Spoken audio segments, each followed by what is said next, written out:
दांत निकलना आम तौर पे जो देखा गया जो यूजुअल एज है वो है 5 से 8 महीना। टीदिंग के टाइम में बच्चा हल्का सा गर्म हो सकता है देन यूजुअल, बट बुखार नहीं आता, खांसी नहीं होगी, कब्ज नहीं होगी और प्रोफ्यूज डायरिया नहीं होगा। बच्चा 8-10 दिन बड़ा ट्रबल रहता है जो एक्चुअल दांत आने का टाइम होता है। कोई एक हैंड टॉवल जो वॉश्ड हो अच्छे से वो थोड़ा सा फ्रीज़र में रख के बच्चे को दे दो तो उस पर बच्चा चबाता है, वो सेफ भी रहता है और वो रिलैक्स भी करता है। होम्योपैथी की कुछ गोलियां बड़ी पॉपुलर हैं और वो बड़ी सदियों से चली आ रही हैं। मदर्स अक्सर मेरे से पूछती हैं कि वो देनी है कि नहीं, तो my answer is point blank no.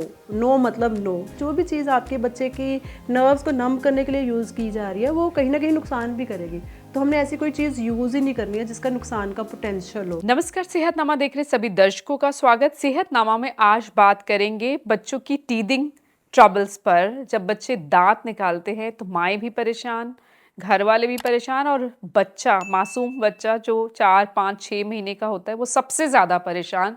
तो इसका हल क्या है? बच्चे को दर्द को, उसकी तकलीफ को कैसे कम कर सकते हैं? डॉक्टर रश्मि पांडव, पीडियाट्रिशियन, बाल रोग विशेषज्ञ हमारे साथ हैं, वो बताएंगी। बहुत बहुत स्वागत मैम। नमस्कार राजेंद्र जी।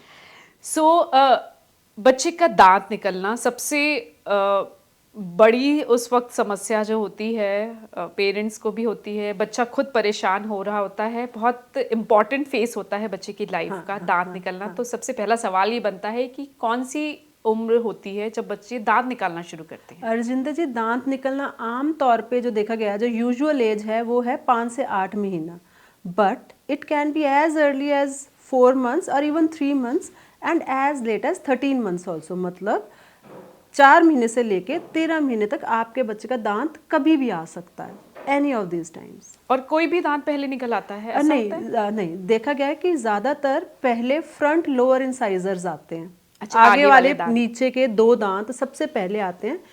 ज्यादातर वो एक एक करके आते हैं, बहुत रेयरली वो दोनों इकट्ठे भी आ सकते हैं।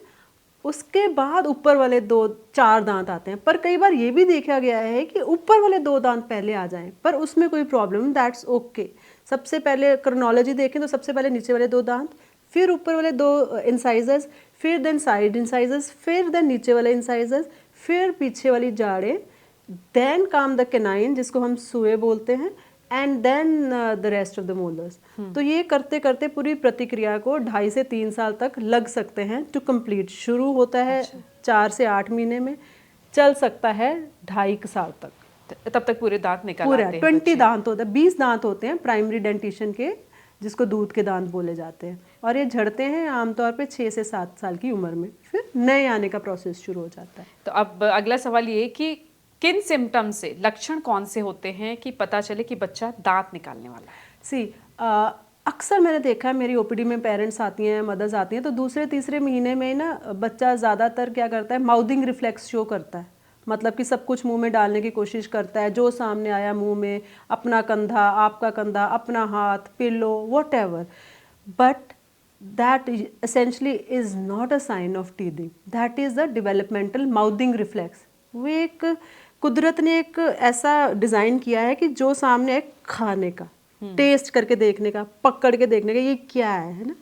बट टीदिंग का यूजुअल टाइम 4 से 5 महीने के बाद ही होता है, और उसमें क्या होता है कि बच्चे बहुत ज़्यादा इरिटेबल हो सकते हैं, क्रैंकी हो सकते हैं, बच्चे के मसूड़े फूल जाते हैं, बच्चे बहुत ज़्यादा ड्रूल करते हैं, कुछ बच्चे थोड़ा सा अनपच सा पॉटी कर सकते हैं, 2-4 बार टॉयलेट कर सकते हैं, जो कि डायरिया नहीं होता है, इट इज़ सिंपल स्टूल 2-4 बार ज़्यादा। इसको इरिटेबल बाउल कहते हैं, बिकॉज बहुत सारे बच्चे ना कई बार अपना जो ड्रूलिंग है, कुछ बच्चे तो ड्रूल आउट करते हैं, कुछ बच्चे अपना सलाइवा निगल भी जाते हैं, तो उस कहीं ना कहीं बहुत ज़्यादा सलाइवा जब निगलते हैं तो वो इरिटेबल डायरिया कर सकता है। तो वो 2-4 पॉटी दिन में करना, और अगर अदरवाइज बच्चा एक्टिव है, प्लेफुल है, खाना पीना ठीक है, तो उसको हम दस्त नहीं कहते हैं, और उसमें आपको डॉक्टर के पास शायद भाग के जाने की ज़रूरत भी नहीं होती है। तो क्या अक्सर ये होता है कि जब बच्चे के दांत निकल रहे होते बच्चे को दस्त लगती है?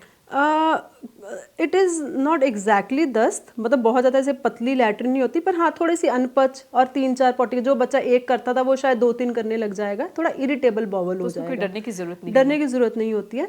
बट मैंने ये देखा है कि 5-6 महीने की उम्र में बच्चा जो भी करे ना, मदर को लगता है टीदिंग है, बच्चे को कब्जी होगी, मैम टीदिंग तो नहीं हो रही, बच्चे को खांसी होगी, कहीं टीदिंग के कारण तो नहीं होगी, बच्चे को बुखार हो रहा है, टीदिंग के कारण तो नहीं हो रहा। So let me clear it out, जो बुखार है वो टीदिंग के कारण कभी भी 100 से ऊपर नहीं जाता है, और मेडिकली स्पीकिंग हम बुखार उसी को कहते हैं जो 100 से ऊपर जाता है। टीदिंग के टाइम में बच्चा हल्का सा गर्म हो सकता है देन यूजुअल, क्योंकि उस टाइम पे मेटाबॉलिज्म बहुत तेज़ हुआ होता है, बीएमआर बड़ा होता है, तो उस केस में थोड़ा सा हम 99 टाइप 100 से नीचे नीचे तक रह सकते हैं, a little warmer than usual. But बुखार नहीं आता, खांसी नहीं होगी, कब्ज़ नहीं होगी, और प्रोफ्यूज डायरिया नहीं होगा। कई पेरेंट्स ना घर पे लेके बैठे रह जाते हैं बच्चे को कि दांत आ रहे हैं, दांत आ रहे हैं, दांत आ रहे हैं, तो उस चीज़ के केस में कई बार बच्चे और उलझ जाता है, सेहत और बिगड़ जाती है। सो बी वेरी कॉशियस कि अगर बुखार है जो कि 100 से ऊपर है, दस्त है जो कि प्रोफ्यूज वाटरी डायरिया है, या बच्चे को कोई भी अबनॉर्मल सिम्टम है, तो डॉक्टर के पास जाना है। हर चीज़ टीदिंग नहीं होता है।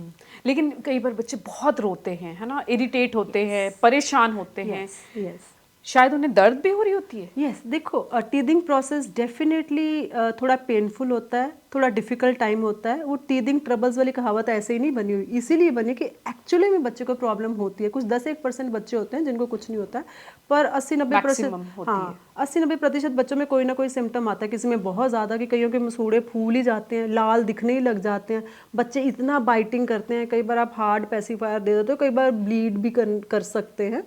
तो ये सारी प्रॉब्लम्स हो सकती हैं। दर्द तो होती है, झंझनाहट, दर्द, इरिटेशन। कुछ बच्चे उस इरिटेशन के चलते आंखों को छीलते हैं, कुछ कानों को खुजाते हैं, कुछ बस आपके कंधे को ही बाइट करने लग जाते हैं, बिकॉज उनको समझ खुद ही क्यों नहीं आ रहा है कि क्या हो रहा है। यानी कि इतनी सारी प्रॉब्लम्स होती, बच्चा जो बोल नहीं पा रहा, हाँ एक्सप्रेस नहीं कर पा रहा, बता नहीं पा रहा कि उसको दर्द हो रही है, वो इतना परेशान हो रहा होता है जब बच्चे के दांत निकलने का वक्त होता है। अब उस दर्द को, उस तकलीफ को बच्चा जो छोटा सा है, शायद 5 महीने का, 6 महीने का, जिसके दांत निकलने वाले हैं, उसके दर्द, उसकी तकलीफ को कैसे कम करें? सबसे पहली बात है अंडरस्टैंड करें कि ये वाकई टीदिंग रिलेटेड है। मसूड़े थोड़े से फूल रहे हैं, बच्चा 8-10 दिन बड़ा ट्रबल रहता है, जो एक्चुअल दांत आने का टाइम होता है। ये नहीं होता कि वो पूरे 2 महीने ही ट्रबल रहेगा, वो 8-10 दिन, हफ्ता 10 दिन ऐसे होते हैं जब बच्चा ट्रबल होता है। जब दांत निकलने से पहले हार्ड हो जाते हैं गम, उस टाइम बच्चा बहुत तनाव में होता है, बहुत दर्द में होता है। जब निकल रहा होता है उस टाइम भी, आज जब तक पूरा इरप्ट नहीं हो जाता, जो कि 10-1 दिन लग सकते हैं, तब तक बच्चा परेशान रह सकता है। परेशानी का एक्सटेंट वेरी कर सकता है, किसी को बहुत मामूली, किसी को बहुत ज़्यादा, कि कईयों की तो इतनी ज़्यादा हो जाती है कि मदर्स को हैंडल ही नहीं हो पा रहा, तो they come to us just because of this. But हम काफ़ी सारी होम रेमेडीज़ ट्राई कर सकते हैं। रादर वही एक चीज़ है जो करनी होती है। सबसे पहला, आप एक गीला टॉवल हैंकी या कुछ ऐसा कपड़ा गीला करके फ्रीज़र में कुछ देर रख दो, और उसको बच्चे को बाद में दो चबाने के लिए। साफ कपड़ा हो, साफ धुला हुआ कपड़ा, इन्फेक्टेड ना हो। आप अपने मलमल का कपड़ा भी हो सकता है, मलमल कोई का धुला हुआ। कोई एक हैंड टॉवल जो वॉश्ड हो अच्छे से, वो थोड़ा सा फ्रीज़र में रख के बच्चे को दे दो, तो उस पर बच्चा चबाता है, वो सेफ भी रहता है और वो रिलैक्स भी करता है। कभी आपने देखा है कि जब हम डेंटल ट्रीटमेंट से आते हैं तो हमें कभी भी डॉक्टर ना गर्म चीज़ें खाने के लिए नहीं कहते, ठंडी खाने के लिए कहते हैं, बिकॉज वो ठंडी चीज़ें ना वो थोड़ी सी दर्द को नम करते हैं, सेंसेशन को कम करते हैं। तो आप अपनी साफ उंगली भी बच्चे के मुंह में डाल सकते हैं, but it should be clean. Nails आपके कटे होने चाहिए, हाथ आपके साफ होने चाहिए, नेल पॉलिश उस पर नहीं लगी होनी चाहिए। आप अपनी उंगली भी जेंटली बेबी के गम्स के क्रॉस रब कर सकते हैं, मसाज कर सकते हैं, बार बार भी ये प्रोसेस किया जा सकता है। तो वो जो टॉवल वाला प्रोसेस है, वो कितनी बार, जो या हैंकी देना है ठंडा करके, वो कितनी बार दिन में? आप it can be repeated again and again, depending upon आपका बच्चा कितना का क्रैंकी है, कितना का परेशान है। कई बार टीदिंग जेल्स आती हैं, टीदर्स आते हैं, टीदिंग वाली चाबियां आती हैं, तो थोड़ा सा हमें ध्यान रखते हुए कि प्लास्टिक ना हो, सिलिका हो तो बेटर है। वाटर फील्ड जो टीदर्स होते हैं वो अच्छे नहीं होते, क्योंकि जो उनके अंदर पानी होता है अगर वो फट जाए तो बच्चे के अंदर जा सकता है। कई बार वो पानी कंटेमिनेटेड भी होता है, अवॉइड करें, तो वो अवॉइड करना है। पर सिलिका की जो टीदिंग टॉयज आते हैं बच्चे के लिए, वो यूज़ किए जा सकते हैं, provided they should be absolutely clean. एक और चीज़ देखी गई है कि जब 6-7 महीने का बच्चा होता है ना, तो जो भी आप दोगे उसको, टीदर जरूरी नहीं वो उसी को चबाएगा, वो अपनी विसिनिटी में हर चीज़ को उठा के मुंह में डालेगा और उसके ऊपर निबल करने की कोशिश करेगा, उसको बाइट करने की कोशिश करेगा। तो ध्यान रखिए कि बच्चे की विसिनिटी में कोई भी ऐसी चीज़ ना हो जो उसको नुकसान कर सके, जो वो मुंह में डाले तो उसको प्रॉब्लम आ सके। जैसे कि सिक्के, कॉइन्स, ये डेंजरस चीज़ें हैं। जैसे कि ये टिक टैक क्लिप्स जो हम कोनने वाले हैं, बच्चे को बालों में लगा देते हैं, बच्चा उसी को उठा के मुंह में, वो डेंजरस हो सकता है।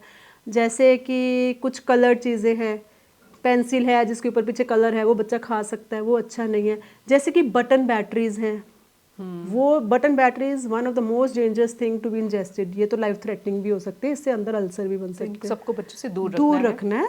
और बच्चे की विसिनिटी में healthy, neat and clean toys होने चाहिए, जो कि रूटीन बेसिस पे अच्छे से सोप एंड वाटर से वॉश होते रहे, और जो गुड क्वालिटी प्लास्टिक की हो, बिकॉज प्लास्टिक नुकसान करता है। और क्या किया जा सकता है बच्चे को दर्द से राहत देने के लिए जब दांत निकलने वाले हों? देखो, एक तो हमने डिस्कस कर लिया अपनी फिंगर, बेबी की अपनी फिंगर, कुछ कपड़ा गीला किया हुआ, ठंडा किया हुआ। कई बार हम थोड़ा स्पून भी दे सकते हैं, पर स्पून वगैरह मैंने देखा है कि वो कई बार नुकसान करते हैं, जैसे कि बताया कई बार ब्लड वगैरह आ सकता है, तो वो थोड़ा सा अवॉइड करना है। कई बार ना कुछ लोग गाजर वाजर और ये सब चीज़ें भी बच्चे को काट के फ्रिज में लगा के दे देते हैं, बट ये थोड़ा सा प्रॉब्लम कर सकता है, इससे चोकिंग हैजर्ड हो सकता है। तो ये चीज़ गाजर वाजर या ऐसी खीरा वीरा ना दे, और बच्चा फंसा लेगा तो परेशानी हो जाएगी।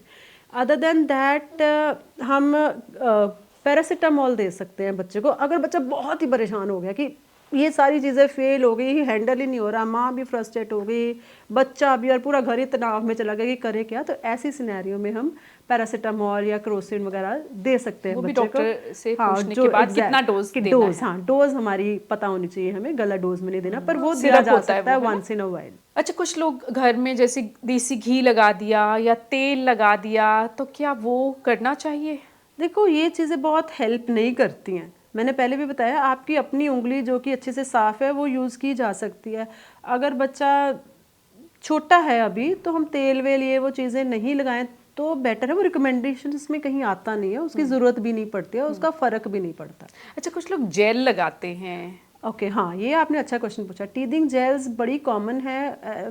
दे are actually named as teething gels and sold around the globe, but वो रिकमेंडेड बिल्कुल नहीं है, बिकॉज उनके अंदर जो नमिंग एजेंट्स होते हैं, ज़्यादा लिग्नोकेन वगैरह या बेंजोइलकोलियम जो होते हैं, वो कहीं ना कहीं बच्चा या तो बार बार ड्रूल करके गिरा देता है, या जैसे मैंने बताया कि स्लाइवा के साथ अंदर ले जा सकता है। तो जो अंदर जाता है वो भी नुकसान करता है, वो कहीं ना कहीं बच्चे की पैलेट के रिफ्लेक्स को ख़त्म कर सकता है, गैग रिफ्लेक्स को ख़त्म कर सकता है, चोकिंग हैजर्ड को बढ़ा सकता है।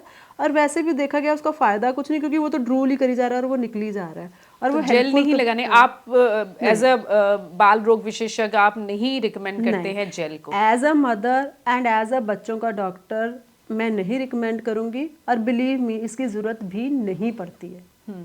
अच्छा, एक होम्योपैथिक में एक बड़ी फेमस दवाई है जो बच्चों को जब दांत निकलते हैं दी जाती है, तो क्या वो हेल्प करती है? हाँ, होम्योपैथी की कुछ गोलियां बड़ी पॉपुलर हैं और वो बड़ी सदियों से चली आ रही हैं। मदर्स अक्सर मेरे से पूछती हैं कि वो देनी है कि नहीं, तो the my answer is point blank no.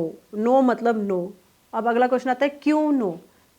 क्यों नहीं देनी है? बिकॉज उसमें ना देखा गया बेलेडोना जैसी एक्सट्रैक्ट्स होती हैं जो कि कहीं ना कहीं बच्चे के लिए हार्मफुल होती हैं, वो नुकसान करती हैं। देखो, जो भी चीज़ आपके बच्चे की नर्व्स को नम करने के लिए यूज़ की जा रही है, वो कहीं ना कहीं नुकसान भी करेगी।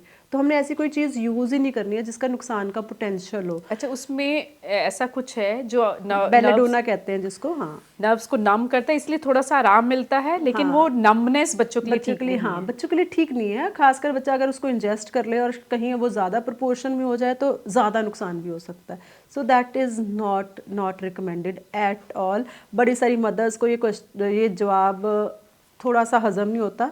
ग्रैंड मदर्स को तो बिल्कुल पसंद नहीं आता है, कि उनको लगता है तेनू भी खवाई सी, ओनू भी खवाई सी, एनू भी खवाई सी, मैं भी इदा ही वड्डी हुई हूँ।